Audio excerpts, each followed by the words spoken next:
O tempo perguntou para o tempo quanto tempo o tempo tem. E o tempo respondeu que a precisão é muito importante. Afinal de contas, a gente não pode perder tempo, é preciso tocar a vida, deixar o que não importa para trás, não parar o barco, para tudo seguir seu curso da melhor maneira. Tudo isso ajuda a gente a se manter atento ao que é necessário. Agora, a intenção de exatidão me lembrou também de uma história de Nasrudin. Nasrudin foi visitar um museu.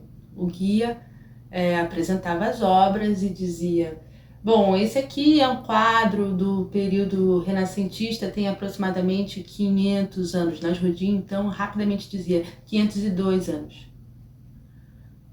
Esse aqui é um mural do período românico, aproximadamente com 1800 anos. Nasrudin, 1802 anos.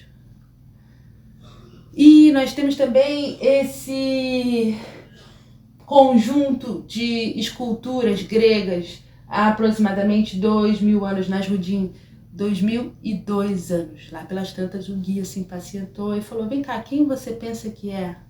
Por que você sabe essas datas assim com tanta precisão? Aí Nasrudin disse: porque eu vim aqui 2 anos atrás.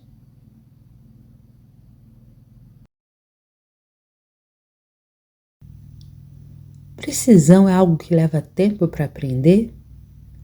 Nem sempre. Essa história fala que os caminhos da precisão às vezes têm sutilezas, que dependem de um ajuste entre o próprio tempo, com o lugar e as pessoas.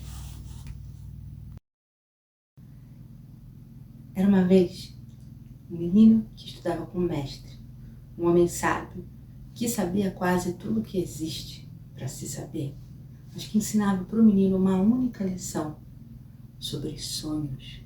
O mestre dizia assim: se algum dia você tiver um sonho que chame muito a sua atenção, não conte esse sonho para ninguém, a não ser que essa pessoa diga que você viva para sempre.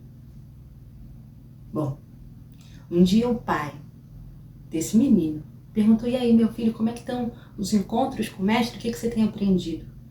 O menino disse: pai, o mestre só me ensina uma única e mesma lição sobre sonhos. Meu pai falou: sobre sonhos? Uma única lição? Muito estranho. Foi conversar com o mestre, que disse para ele: olha, eu ensino para o seu filho algo que seja importante para a sua vida, que desenvolva o seu talento e que, de alguma maneira, possa prepará-lo para a experiência mais significativa que possa lhe acontecer, para uma verdadeira oportunidade. O pai ficou furioso e disse: olha, isso aí que você está fazendo é um charlatanismo, e retirou o menino dos encontros. Mas um dia esse menino teve um sonho que chamou a sua atenção. Foi até a mãe e disse: mãe, eu tive um sonho. E a mãe olhou para ele e falou: que tipo de sonho? O menino se lembrou da orientação, ficou quieto, disse que infelizmente não podia falar. A mãe ficou sentida, magoada. Foi falar com o pai que o garoto tinha se negado a contar um sonho para ela. O pai chegou para ele e falou: que sonho é esse aí que você teve? O menino também não quis contar. O pai ficou muito irritado e falou: ah, é? Tá vendo aquela árvore que fica no alto dessa montanha que a gente vê aqui da janela da nossa casa? Pois então, vá até lá em cima, suba no alto da árvore, fique lá a tarde toda, olhando a paisagem, vendo se você aprende alguma coisa sobre como respeitar o seu pai e a sua mãe. O menino obedeceu, foi pro alto da árvore, ficou lá, olhando a paisagem. Nisso, 2 viajantes apareceram, se sentaram na sombra da árvore e não notaram a presença do menino. E o primeiro viajante falou: ai, eu tenho um enigma para resolver no castelo. Hoje o rei me chamou, mas eu não tenho a menor ideia de como solucionar isso. Eu preferia ser tragado pela terra do que ter que ir lá sem saber o que fazer. O segundo viajante disse: mas que enigma é esse? É o seguinte, tem 2 pedaços de madeira. O rei quer saber qual vem dos galhos e qual é da raiz. O menino imediatamente pulou da árvore, no meio dos dois viajantes e falou: eu sei. Os viajantes ficaram impressionados. Um deles disse: vai ver que você veio lá de cima. Concordaram em levar o garoto, que disse que só poderia ajudá-lo se eles providenciassem um camelo, um bode e um burro. O primeiro viajante concordou e lá foram todos eles em comitiva até o castelo. Chegando lá, o primeiro viajante se apresentou ao mestre de cerimônias e disse que só poderia resolver o enigma se toda a sua comitiva entrasse. O mestre de cerimônias achou estranho, falou com o rei. O rei falou que se eles respondessem umas perguntas iniciais e se saíssem bem, poderiam entrar para resolver o enigma. Os membros da corte, com medo que essa comitiva estranha realmente acertasse, deram umas perguntas bem difíceis para o mestre de cerimônias. Quando o mestre de cerimônias chegou na frente daquela estranha comitiva, olhou para o menino e falou: olha só, você é muito pequeno. Mas na nossa comitiva nós temos o camelo, que é bem grande, que inclusive levou o profeta Muhammad pelo deserto. O camelo, como ele é grande, ele pode atender à sua necessidade. Não é isso que eu quis dizer, disse o mestre de cerimônias. Eu queria te falar que, na verdade, você é uma criança. Temos aqui um homem, e ele apontou para o primeiro viajante, que também faz parte da nossa comitiva. Se é disso que você precisa? Não é isso. O que eu quero dizer é que você nem tem barba, garoto. Nós temos aqui um bode que tem barba, faz parte da nossa comitiva. Não é isso que eu quero dizer. O que eu quero dizer é que você não tem capacidade para carregar o peso do conhecimento. Pois então nós temos o burro. O burro tem capacidade para carregar muitas coisas. Inclusive, ele carregou Jesus, que também era profeta. O mestre de cerimônias não sabia mais o que falar, ficou impressionado com aquele garoto. Toda a corte ficou rindo das respostas dele, então foi permitido que essa comitiva entrasse para resolver o enigma. Trouxeram os 2 pedaços de madeira. O menino pediu 2 vasos de água, colocou os 2 pedaços de madeira dentro dos vasos de água. O primeiro pedaço foi para cima, flutuou, ficou boiando. O menino disse: esse pedaço é dos galhos. O segundo pedaço afundou, foi para baixo. O menino disse: esse pedaço é da raiz. O rei ficou impressionado e disse: muito bem, garoto. Que maravilha, que habilidade que você tem. Você acertou? E foi previsto que quem acertasse esse enigma seria o próximo ministro e vai ajudar o nosso reino a enfrentar muitas dificuldades e a se desenvolver. E o menino disse: majestade, eu tive um sonho. Falou o rei, que você viva para sempre. Qual foi o seu sonho?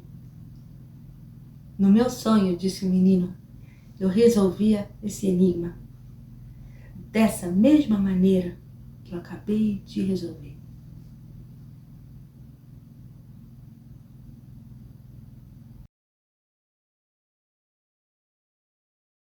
Segundo alguns antropólogos, fazemos hoje, em cada um de nossos dias, o que a humanidade pré-tecnológica, que viveu até o século VIII, levava 1 mês e meio para fazer. Por conta disso, nossos relógios devem andar a nosso favor, protegendo a nossa vida e humanidade e não permitindo que nos tornemos máquinas. Nossos referenciais de produção, trabalho, consumo, conhecimento e, portanto, também de tempo e processo, precisão e atenção, devem ser guiados principalmente por uma filosofia de vida. Era uma vez uma pessoa que praticava o bem. Essa pessoa poderia se chamar Maria ou poderia se chamar João. O fato é que ela se inspirava em outros homens e mulheres que também tinham dedicado a sua vida a praticar o bem. Então ela era capaz de doar os seus bens sem restrições. Se ela visse alguém necessitando de ajuda, ela se dedicava a observar o que significava amar e servir ao próximo. Ela era paciente nas adversidades, não se lamentava, não fazia propaganda das suas boas ações. Enfim, ela se dedicava realmente a servir. Mas essa pessoa tinha um defeito, um pequeno defeito. Ela era negligente. Ela gostava muito de dormir. Às vezes também se distraía, se dispersava muito facilmente. Então, nesses momentos, ela ficava um pouco insensível às necessidades das outras pessoas, principalmente se essas necessidades afetavam a sua própria necessidade pessoal, o seu desejo pessoal. De tal maneira que as boas ações marcaram o seu ser, assim como a negligência e a distração. Então, um dia, ela morreu e chegou nas portas do céu. E ela fez um autoexame de consciência e chegou à conclusão que ela tinha uma possibilidade boa de entrar no céu. Nesse momento, ela ouviu uma voz que disse: as portas do paraíso abrem uma vez a cada 100 anos. Presta atenção. Então, ela ficou animada na frente das portas que naquele momento estavam fechadas. E ficou lá esperando, aguardando o momento em que elas iam se abrir por um segundo. Só que o tempo foi passando. E ela não tinha nada para fazer.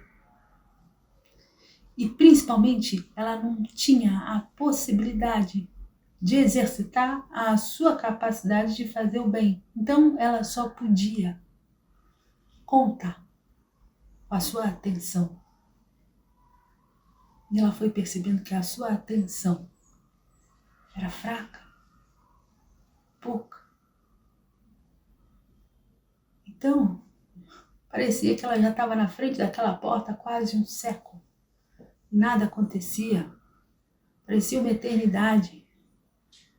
Então ela foi sentindo um torpor, um sono. E ela resolveu fechar os olhos só um pouquinhozinho. E foi nesse momento em que as portas do céu abriram. E antes que ela tivesse força para abrir os olhos, elas se fecharam, fazendo um estrondo capaz de despertar os mortos.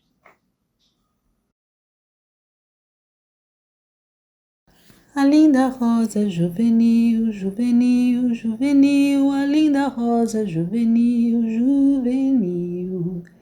Vivia alegre no solar, no solar, no solar, vivia alegre no solar, no solar. Um dia a feiticeira má, muito má, muito má, um dia a feiticeira má, muito má. Adormeceu a rosa assim, bem assim, bem assim, adormeceu a rosa assim, bem assim. E o mato cresceu ao redor, ao redor, ao redor, o mato cresceu ao redor, ao redor. E o tempo correu a passar, a passar, a passar, o tempo correu a passar, a passar. Um dia veio um belo rei, belo rei, belo rei, um dia veio um belo rei, belo